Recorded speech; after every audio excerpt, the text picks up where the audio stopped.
မိုးလက်ကောက်လေးကြော်စားပြလို့တင်ပေးလိုက်ပါတယ်နော်ဗီဒီယိုလေးမှာဆက်စုံရမယ်ရှင်မိုးလက်ကောက်လေးကြော်စားဖို့အတွက်ကျမကမွှေးကောက်ညင်းမုတ်တစ်ထုပ်သုံးထားပါတယ်နော်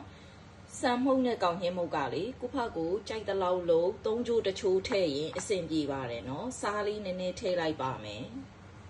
အမှုတ်တွေကိုအရင်တမအောင်မှွေပြီးတော့မှရေနည်းနည်းချင်းစီထည့်လုံးမယ်နော်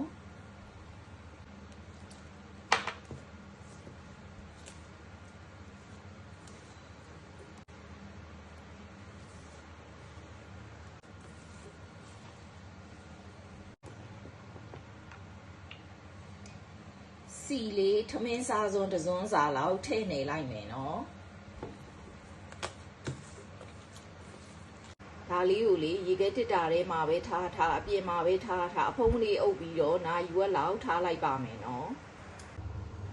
မုတ်လက်ကောက်ကြော်ရင်လေစီလေးအရန်မပူခင်မှာထည့်ပေးလိုက်နော်ထပြီးပေါက်ရတဲ့အကြောင်းရင်းကစီအရန်ပူမှထည့်တာလဲပါပါတယ်ရှင်ပြီးတော့သူကပွာလာတာနဲ့ဟိုဘက်ဒီဘက်လှန်ပေးလိုက်နော်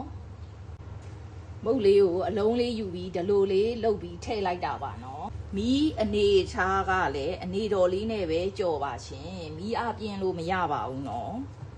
ဟိုဘက်ဒီဘက်လေးတော့လှန်ပေးရပါတယ်နော်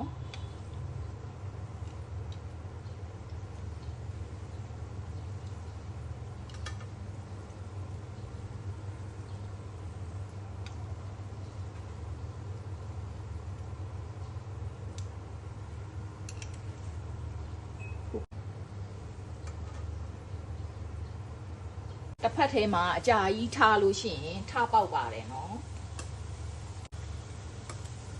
ပိုးပြန်နဲ့စီများနဲ့ထည့်ကြော်ရင်တော့ပို့ပြီးတော့လှပါတယ်ရှင်နောက်တစ်ခုထည့်ကန်ပြီးကြရင်နောက်တအိုးထည့်ကန်ပြီးကြရင်မီးရှိန်လေးကိုနည်းနည်းလျှော့ထားလိုက်နော်